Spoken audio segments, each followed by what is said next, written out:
to the Paint, Rest, Repeat podcast with Ros and Laura Day, where we chat about our creative lives as artists while keeping it real and a little bit messy.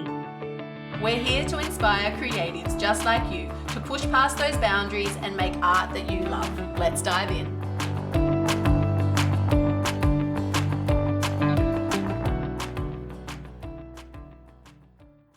Hello everybody and welcome to another episode of Paint, Rest, Repeat. This week we have the fantastic Marnie McKnight here. So she is an Australian abstract artist based in Sydney and she is just amazing. So full-time in art, primarily online, working from her home studio, and we're looking forward to hearing about her journey and some pointers as well for the artists who are listening today. How are you, Marnie? I'm well. It's lovely to be here. Thank you for having me. Pleasure. We get excited with guests, don't we, Laura? Yes, this is so exciting. This is my favorite thing to do. How do we have a job, Ros, where we just get to hang out and talk with artists all the time?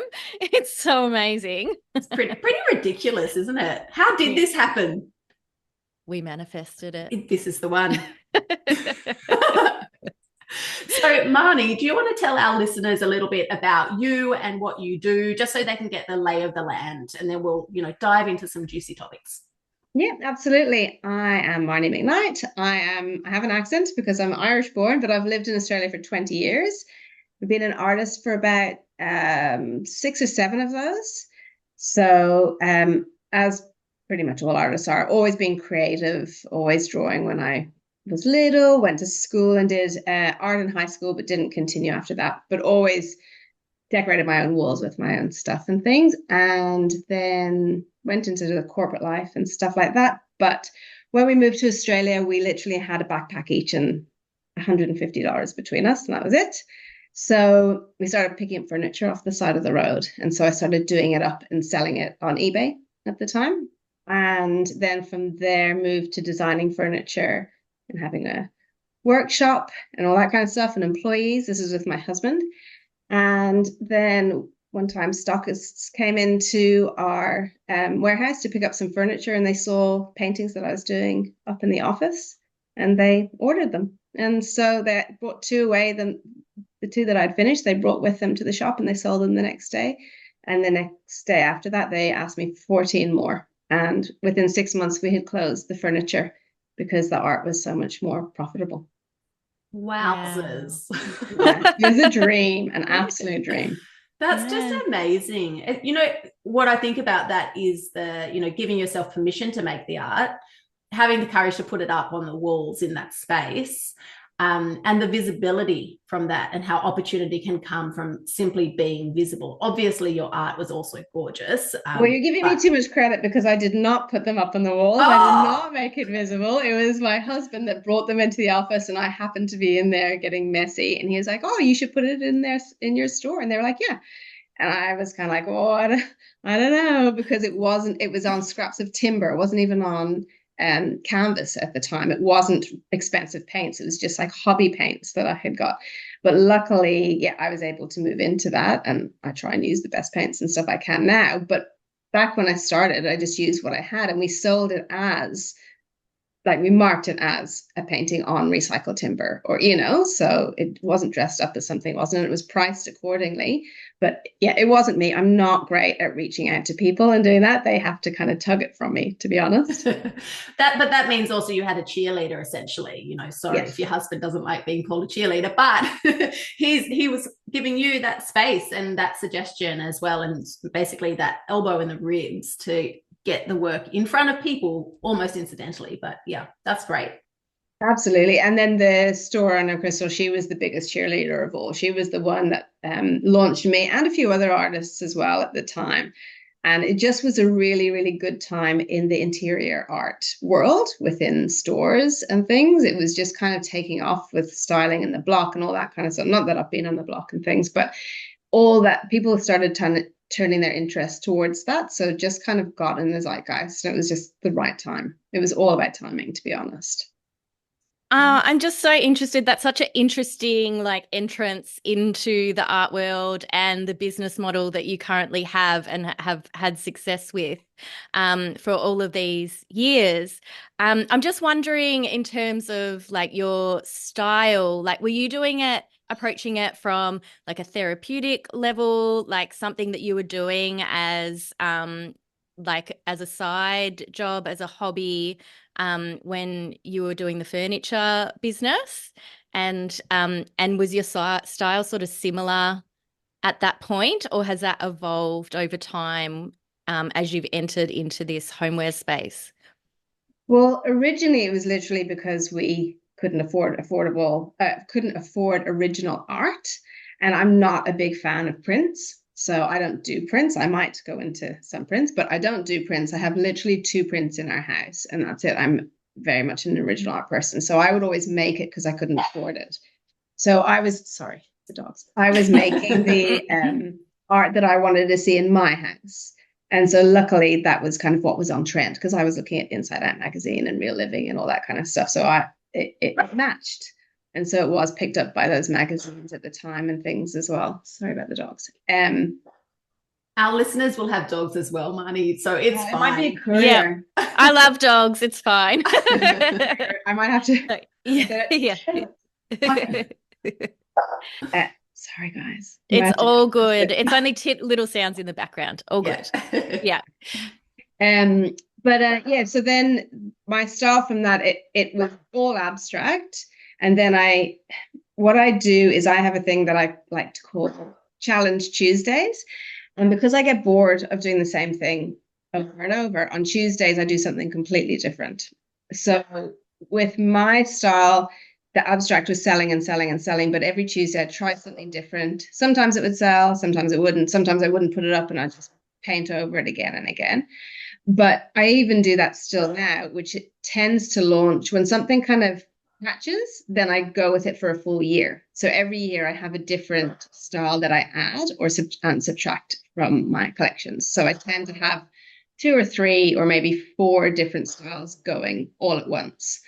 But I'm definitely best known for my abstract. However, I'm getting a little bit over it now and enjoying doing a bit more figurative instead.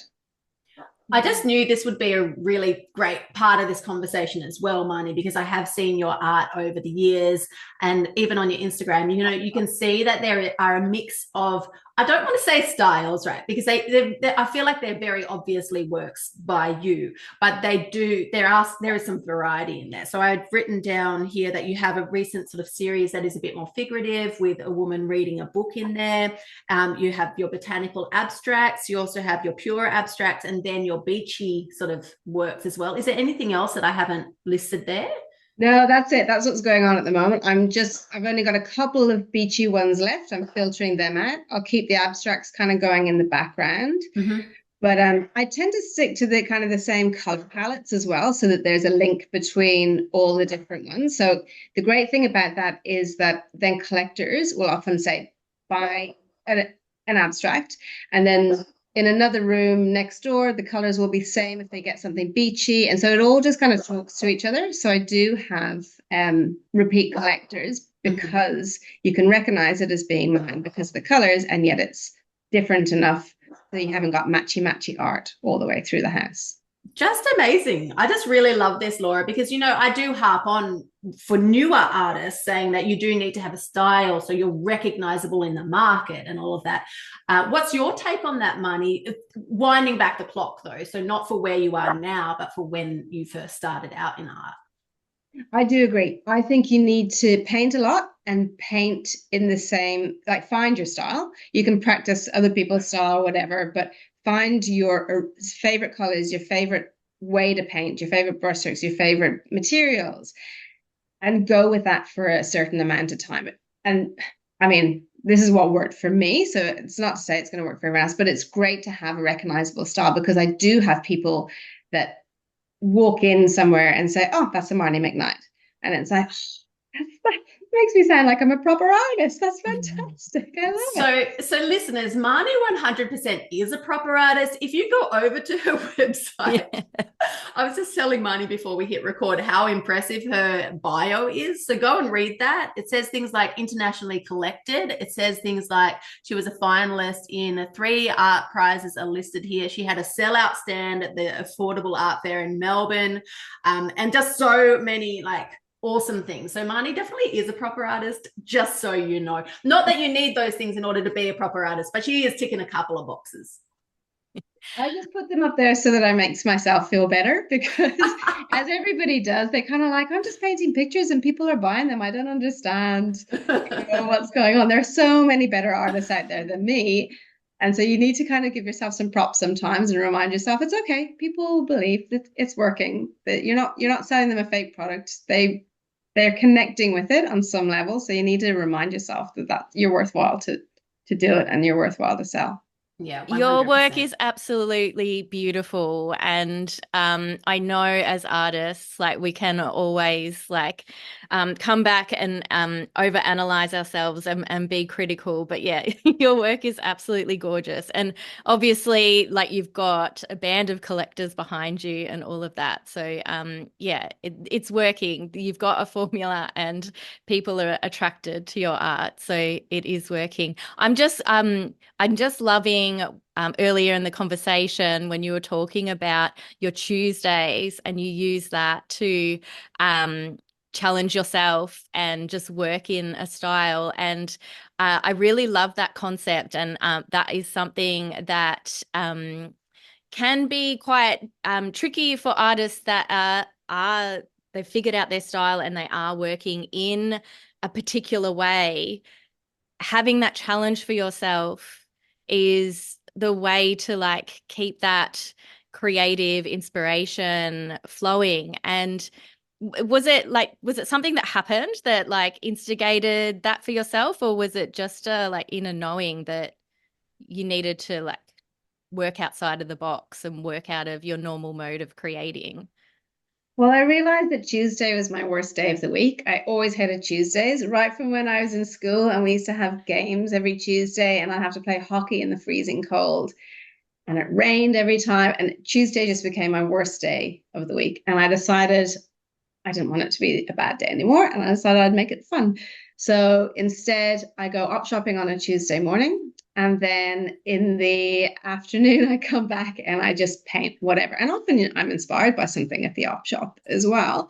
And I'll just come back, and sometimes like I'll buy, a canvas from the op shop and paint over it, or I'll buy a new tool, or I'll buy even a cake, topper, a cake. Like, I'm not a cook at all. I don't even know the thing that you put the icing on, and I'll paint with that instead. Like, it's something completely different, because I'm quite a prolific painter. I paint a lot.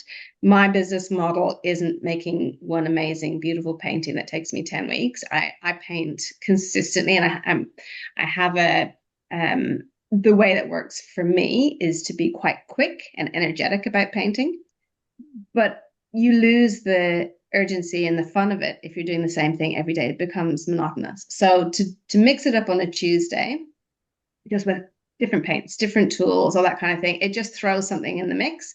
And like I said, sometimes I get a whole new collection out of it, but most of the time it's just me not feeling forced into a box to paint the way I feel like I have to sell sometimes. Yeah, absolutely love that, because that is something that I do always wonder for artists who do have a very, very set style and have been producing that work for years and years and years. Like, how does that actually feel for them? And, my hope is that they feel still feeling connected to what they're creating. But you never really know what's happening on the other side. Amazing. I love it. The other thing I like about your Tuesday model as well is that idea, because I think, what did you use? You used the word hatches. So you have that play on the Tuesday, you share the work most of the time, maybe not all the time, most of the time. And then if it hatches, is that what the word you use? Yeah. Then you follow that. So that's actually what I do in art business. I'll have an idea, I'll sort of test it out. And if there's interest, then I will follow that. And I love that you're doing that with your artwork as well. That's great.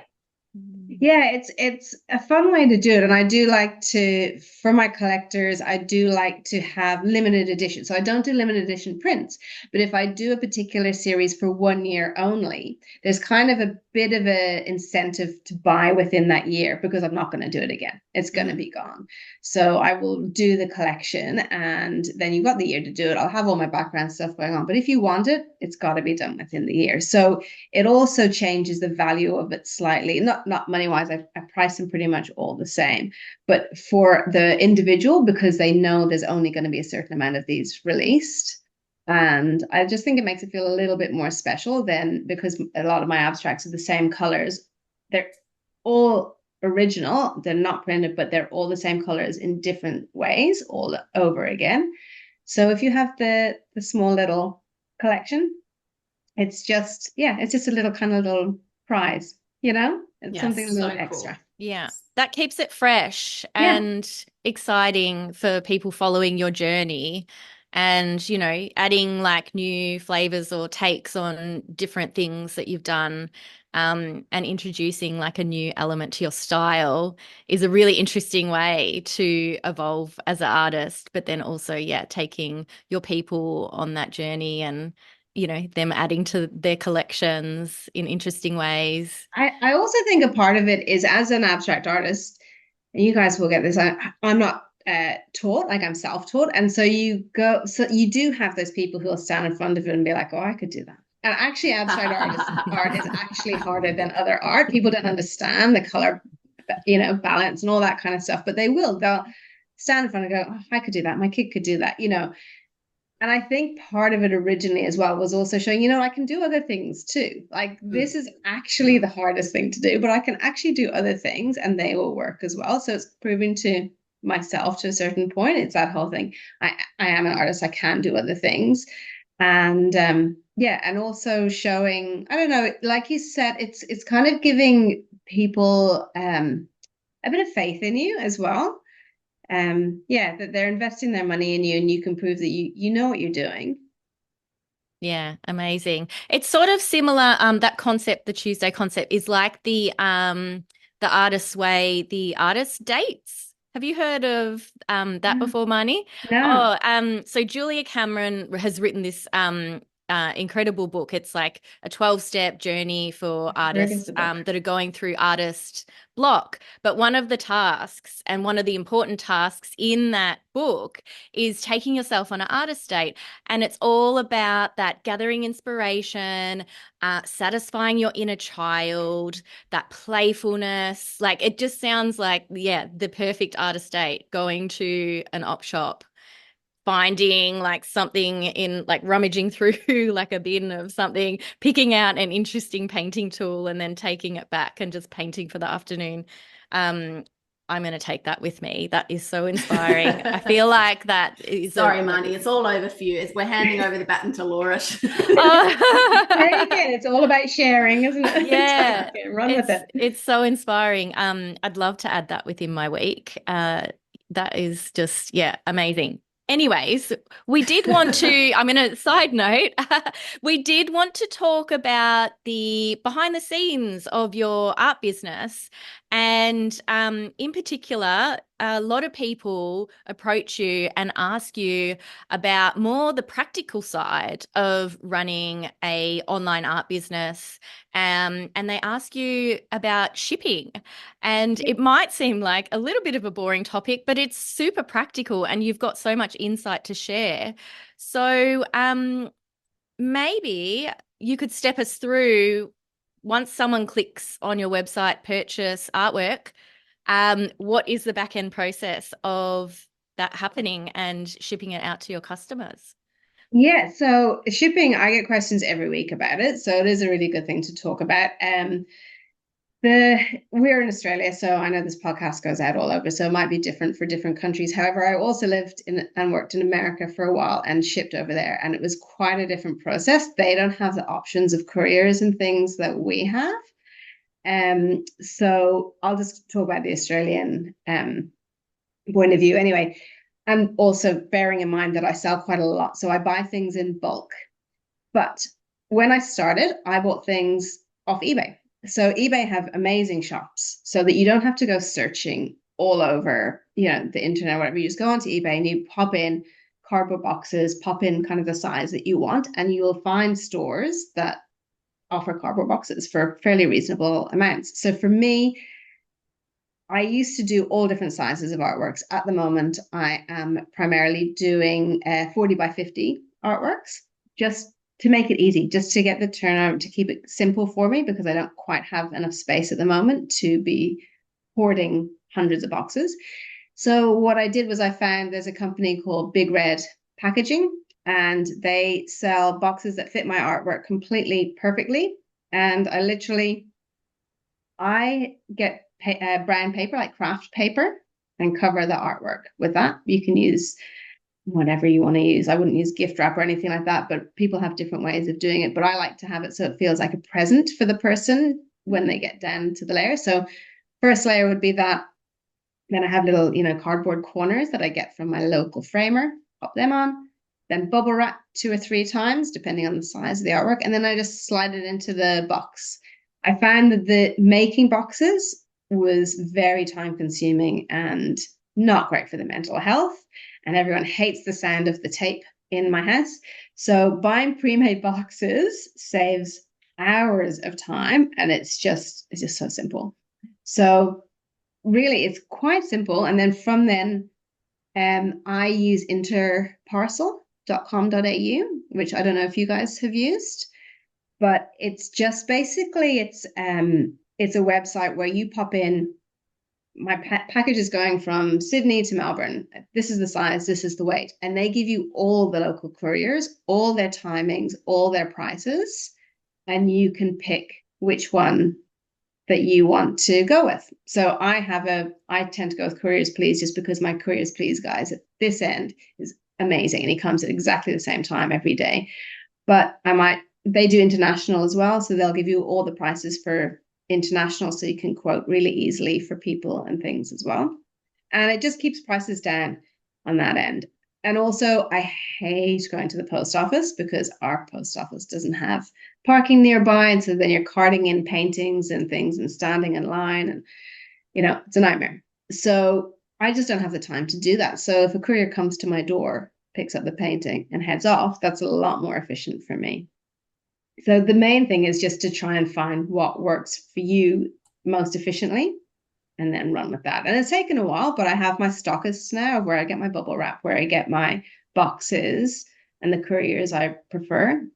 And the one big thing that I learned from when we had a furniture company is over package. Don't just stick one little wrap of bubble wrap, like overdo it, because we had couriers rolling sideboards down driveways, like cartwheeling them down.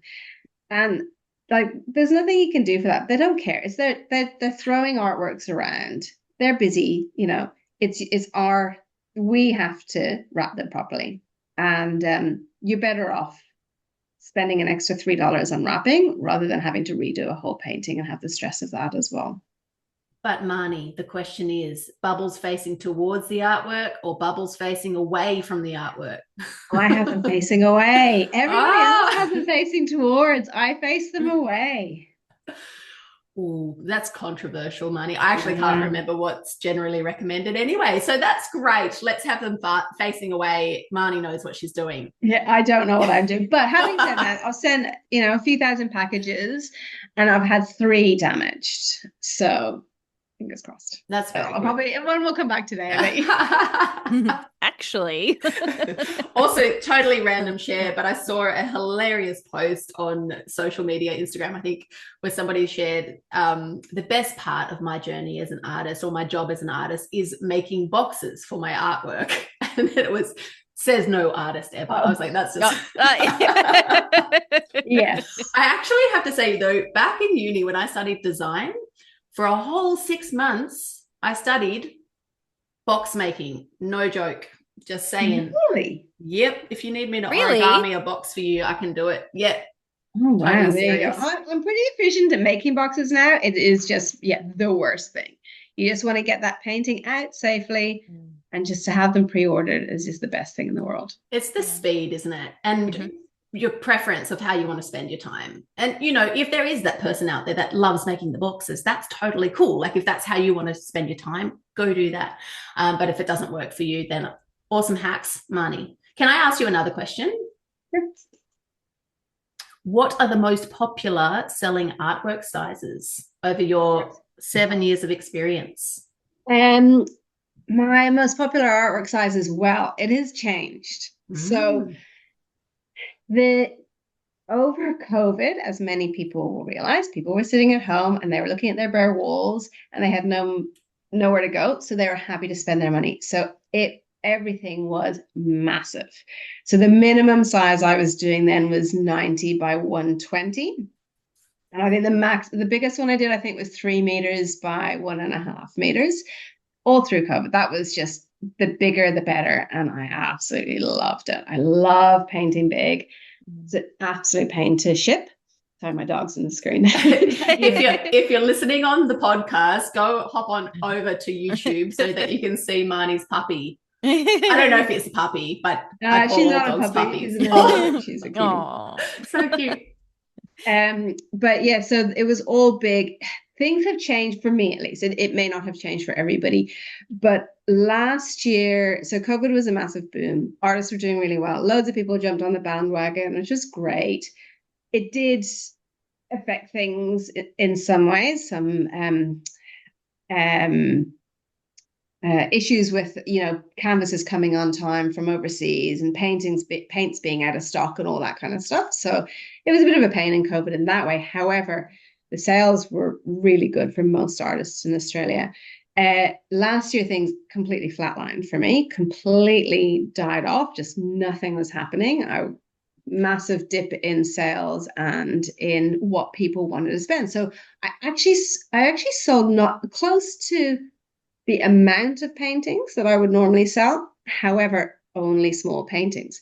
So where I might be making a profit of 2,000 on a large painting, I might be making a profit of 200 on a small.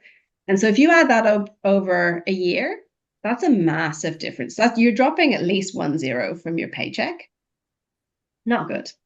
You know what that is, Marnie, potentially is, how the economy has been a little bit wobbly. I like to err on the positive side, so that's how I'm going to word it.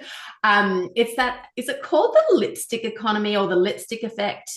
Like even during the Depression, people didn't have much money, but the ladies would still go out and buy a new lipstick. It's a little something to pep them up. So they still want the artwork, but they can't afford the big thing, but they'll still buy the little thing because it just is a little like a little pep up, Maybe that's what it was happening for you last year, Marnie. I think so. And I think it's come up this year, then I've come in with a bit of a different mindset. I went away for 6 weeks over Christmas and went home to Ireland and traveled around Europe and stuff and got, you get inspiration and things like that. And I came back and I just thought, I've been trying to force these big things because that's what I love painting the most, these big. But, I'm just going to do something small and hit the mark and see and just keep it very simple, all the same size, which I never used to do. All just very simply framed, keep with the same simple colors. A way to keep money down, by the way, if people are starting out. I only have 15 colors in my studio. I never have more than that because it's really tempting to buy every single thing in the art shop, but you actually don't use a lot of it. So generally I use 8 colors, and then I have the other extra ones come in on challenge Tuesdays and stuff. I try to throw a green in or throw something that I wouldn't normally use, but I try not to, otherwise I'll just overspend. I'm terrible. So, where was I going with that? I think it was just trying to minimize the size and stuff as well. I was just trying to keep prices down so that I could have a better start than last year by keeping to the minimum of colors, keeping to exactly the same size frames, the same size canvases, the same size boxes. And it just seems to be working again. So people are buying still, but smaller. And I'm fine with that. It's a matter of turnover as well. But you also have to look at things not by a week-to-week or day-to-day basis. You have to look by quarterly to really get an idea of what's happening. And things like interest rates and things like that, definitely, it's definitely having an effect on artists. And I see some kind of people who jumped on at COVID kind of dropping out now because they can't maintain it. But for artists I'm full-time, so you have to kind of roll with the punches sometimes and just understand that some years are going to be crap. And if this year was as bad as last year, I probably would have gone out and tried to get extra work to tide me over. But luckily it didn't quite come to that. So I'm still hanging on. And I just love this. Sorry, Laura's probably going to say the same thing. Were you going to say the same thing, Laura? No, you go. Just that I love that, you're normalizing this, the ups and downs of the artist journey, because that's the reality of, having a business, let alone art, but a business in the real world. It's going to have the ups, it's going to have the downs, and analyzing that, listening and paying attention to what is selling, what is working out how to turn the dial up on that. I mean, for you, you're 100% just the original artwork, so you don't seem to have the other income streams. Like, sometimes I would recommend that so that you can push another income stream to balance things out if you need to. And for you, I suppose that's when you were just in the back of your head, that having that thought of, maybe I should get a little bit of a side job to act as that income stream. And I do think, whilst you didn't do that, and I think it's great that you didn't have to do that, we should also probably say that if artists do need to do that, that's okay for a period of time. That's part of living in the real world, hey? 100%. I would recommend doing it. It's not a great idea to only work on original artworks. It really isn't. Luckily, it's worked for me for now, but I'm definitely open to doing other stuff. I have in the beginning, I did obviously, as everyone would have to, supplement it with a few other things like workshops and stuff like that. I did look into getting prints. I got 10 made at one point, and just those kind of things, they just didn't resonate for me. I didn't get any joy out of them. For me, I feel like the only one who can paint my paintings is me, and that's my favorite part of the job, so I'm going to do it. I do take on the other stuff as well, but I don't love, I don't know, the joy is completely in the painting. And as long as I can keep alive by doing that, that's fine. Now, also, I do have the privilege of having a husband who works full time. So although our incomes are very, very similar, last year, mine dropped to a quarter of what it would have been my income. And so luckily he was able to tide it over. It was a tight year, but it was fine.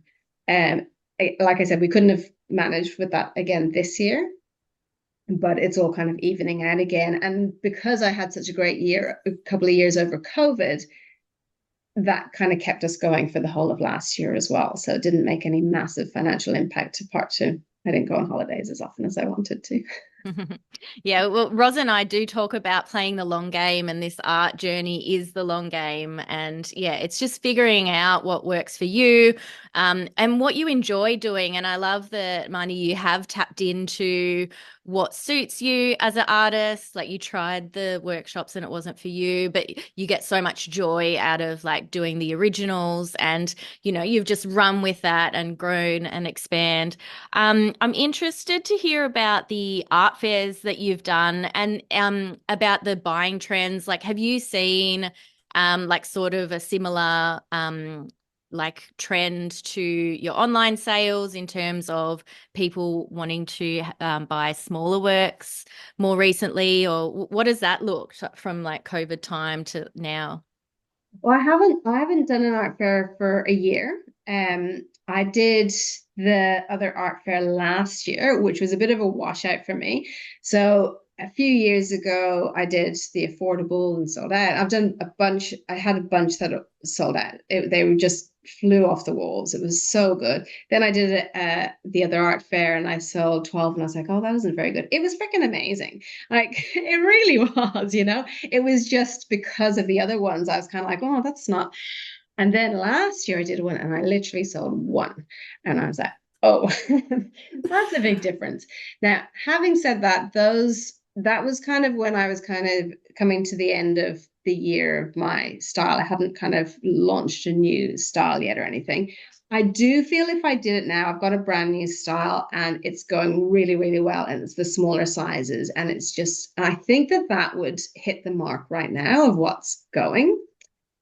I'm not having from the, I look on my information on my Shopify and stuff. No one's looking at my large paintings at the moment. They're just not. And I know some people are selling their large paintings, but for me, it's just all small. So I am seeing the correlation over the last few years of the switch.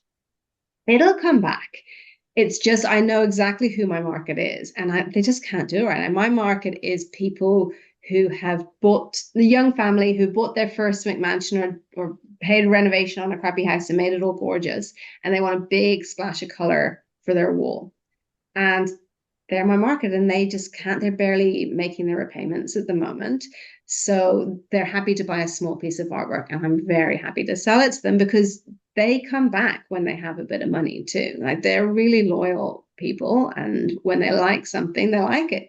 That's the beauty about art. There's no time limit on it as such. You can see people. So the other art fair, which was a disaster and only sold one, I've still had about 12 sales off the back of that since. So those kind of fairs are more about making connections and networks, even though you really want to sell everything that you brought.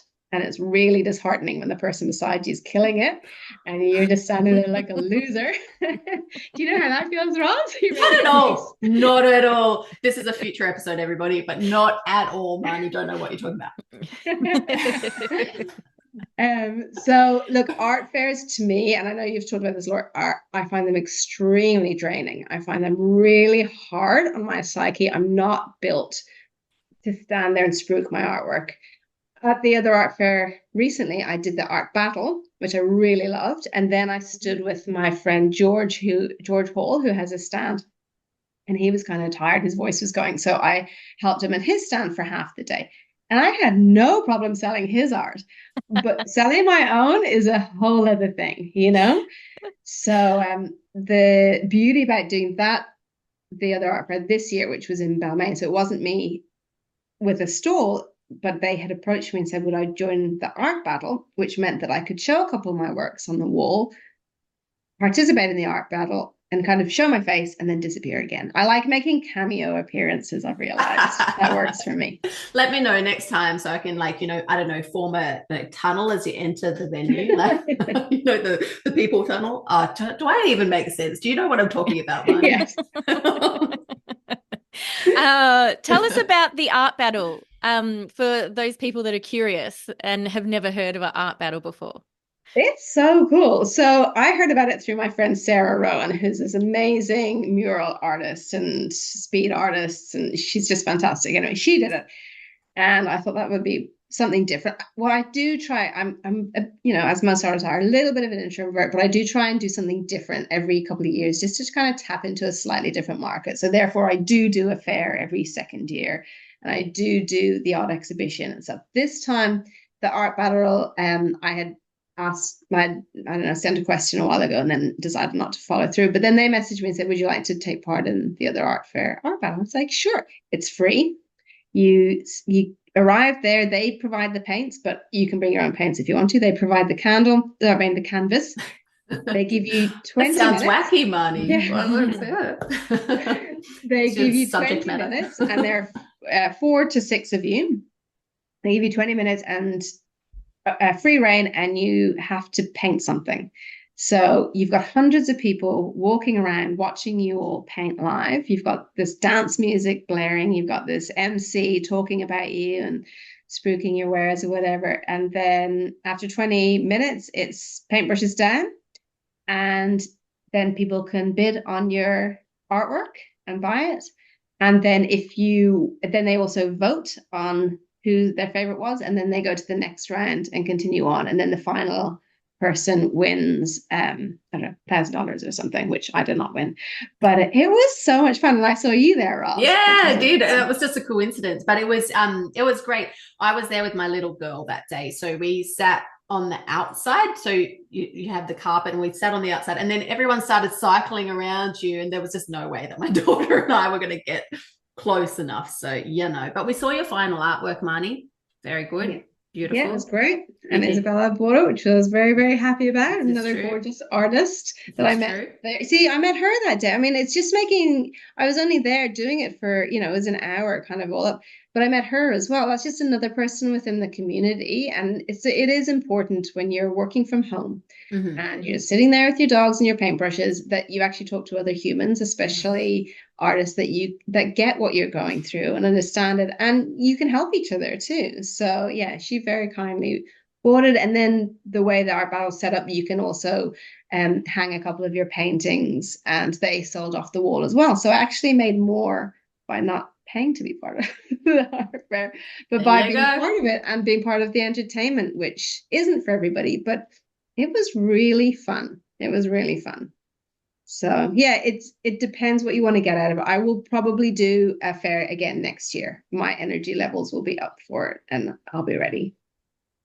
Yeah, amazing. We always talk about that community, building that community, the connection, and yeah, your artist friends and people that know what you're going through are going to be there to support you when you're having those crisis of doubt or a challenge that comes up. And it is important to build that if you're working from home and you are in a silo, because we don't have colleagues in a normal workplace. So it is really helpful to get out in the community and make those connections. And yeah, it's a mutual benefit. So that's really amazing.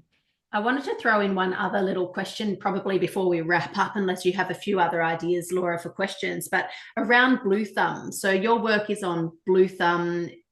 How's that journey been? Would you recommend that to other artists? Would you share some information on your experience there? Absolutely. I am biased. I love Bluethumb. I sell a lot of my work on Bluethumb. But there is a lot of work that goes into it on their end and on my end. So a tip, you can get lost in Bluethumb very easily because there are a lot of people on there. It's always worth putting your art up there because the more your art is everywhere, the more eyes will get to see it. However, I find that the more regularly I post, the more regularly I sell. So because this is my full-time business, I'm able to paint every day. So I tend to try and put up 4 or 5 paintings a week. So one a day would be ideal. It's not going to happen. So 4 or 5 a week is plenty. And it keeps you kind of up the top of the algorithms in the new art area and stuff. And Bluethumb kind of notice that you're selling.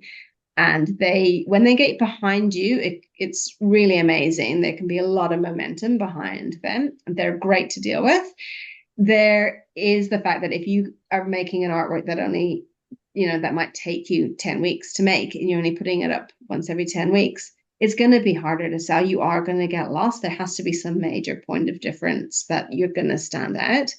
They do prints now, though. So you could make your painting that took 10 weeks and then put prints up every second day in different sizes, and then the algorithm of the Bluethumb will notice you and push you forwards. As with all galleries, it's an online gallery, but as with all galleries, they take commission, which is like 30 or 40% or something, which for me is well worth it because I really dislike doing marketing and things like that. So essentially, by paying them that, they're doing the marketing for me. They get a lot of eyes on my work, and I try to keep my website, different artworks on my website to Bluethumb so that they don't cross over, but it doesn't always work. And I'll have people from my website look for something and then they'll find it on Bluethumb and then, vice versa, whatever. It's just, it's more trusted, I guess, than a small brand like Marnie McKnight Art. It's a huge brand, Bluethumb, and it is trusted and people are happy to buy from it. And, if you're selling there is all the background stuff that they can help you with as well. They help organize the shipping and they help organize the framing and stuff. So, and they're full of information if you need to ask any questions. Yeah, great. So you're describing the strategy for posting, rather than doing a bulk upload of 4 paintings on a Friday, for example, you're saying to post it throughout the week. So then Yes. they know that you're active and Absolutely. you're constantly putting new works out there. Because if you go in as a buyer, you'll generally click. It's quite overwhelming because there's so many. You either click beach art because that's what you want, or you click new art and just see what's there. So they're generally what people will see. They'll either click on the just sold to see what the trends are because people like to buy what other people have. So they'll click on just sold or they'll click on new art. So you always want to be in one of the other of those, really. So if I have just sold a painting, I may not list a painting for another day because I'm in the just sold, and then I'll list one in the new. So there's always one in one or the other if I can. So they don't have to scroll down too far before my one comes up again and again, because with marketing, I don't know much about this, but my friend Maggie McDonald, who you've interviewed before, is an absolute whiz, and she's constantly giving me tips that I never listen to. But occasionally, well, I listen to them, but I never put them into place. But occasionally something really sticks. And she was saying you have to see, the average consumer has to see something 10 times before they'll purchase it. So it's going back to the style thing, Ros. If they see my same abstract style 10 times, they'll become familiar with it and feel comfortable with it, and then they'll buy it. If they see that once and then they see a completely different style, they won't see that the two of them are together. You need to kind of have that consistency. And if they're scrolling down a page and there are a million beach pictures, and then they see one picture of a dog, they'll notice that. Do you know what I mean? So you need to stand out in the algorithm. I know it's really boring, but we run our businesses. Like, we're artists, but we also are running businesses, and we won't be artists if we can't run a business. So it's tied up so much, and it's a pain, because I wish I didn't have to run a business. I wish I could just paint all day long, but you have to know what people want, and you have to give it to them, basically. Yeah, definitely. And shout out as well for Maggie McDonald. So if anyone's looking for Instagram tips for artists, she's got a lot of resources on her website as well. Don't be like Marnie. Listen to her advice. Follow the advice. Sorry, Marnie. I'm the same as you. So. I met her on Friday, and she was like, "You haven't been doing the reels I told you to." I was like, "Oh, I know. I don't want to do the reels." But also, you're describing another approach that artists can take with this Bluethumb avenue, because people are getting disgruntled with Instagram and promoting themselves and silence and not getting the views. So this potentially could be a really great avenue to explore for artists that are really struggling to being seen. They could start to consistently post on Bluethumb and have that as a goal for the next year to like grow and expand their reach on there. Absolutely. And Bluethumb is specifically Australian, so there are obviously foreign listeners. So I know there's Saatchi art and there's Singular art, and there's a bunch of different ones that you can go on. And it takes a little bit of time out of your day, but it doesn't take that much, and it just gets new eyes. You just want to keep getting new eyes on your work at all times. And whether it is financially, there's no outlay for places like that until you sell. So, it's easier than paying an outlay to hire a gallery, and you get a few hundred people through or whatever. You're better off just shoving everything online. Some people do get afraid that people are going to copy them, and they are. You're going to get copied. It is what it is. It's just kind of the age that we live in, and unfortunately, you've just got to try. And I'm on Instagram and I post every day, but I actually spend, the reason why I don't do very well, which Maggie rolls her eyes about, is because I don't stay on Instagram. I put up my thing and then I leave. And so I have been on like 8,000 followers for maybe 6 years now. I haven't moved. I've moved up and down about 100 because I just put up my thing and then leave. I can't get sucked into that because of the comparison, and because of I always worry, does my stuff look like somebody else's or whatever? But if I know that the inspiration, say, for my new collection came from my trip to Europe, I know that I haven't copied anyone off Instagram, and I'm very comfortable with that, So, yeah. So I have one of those little alerts on Instagram that reminds me that I've been on for 15 minutes, and I never spend more than 15 minutes a day on it. But, Marnie, permission to do art and art business your way. Like, good on you.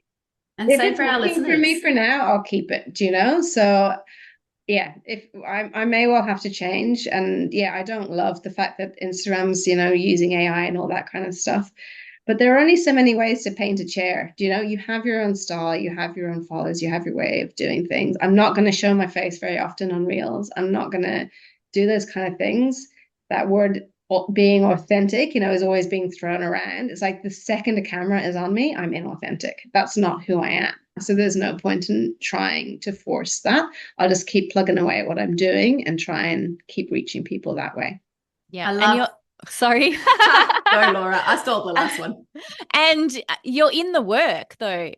that's the other thing. Like Instagram can be such a distraction tool, and you're in your craft, you're developing as an artist, like you're day in, day out in the studio, you're prolific with creating your work. Like maybe that's not for you.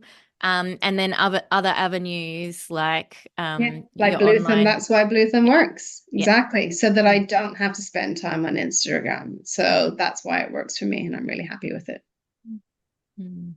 Legend. Thanks, Marnie. You're welcome. I hope there were some informative tidbits in there for people. So much goodness. Is there anything else you would like to share? Do you have any events coming up? Anything going on? No, I'm eventless. I prefer to stay away from events. I've had a couple that I'll tee up a couple later in the year, but I've had a couple recently, and I just kind of need a little break. Most artists have have to take care of their mental health and all that kind of stuff. And I have my little ways of hiding away and then coming back out of my little hobbit cave every now and again. So I'll pop back out later in the year and do something. But for now, I'm taking quiet time.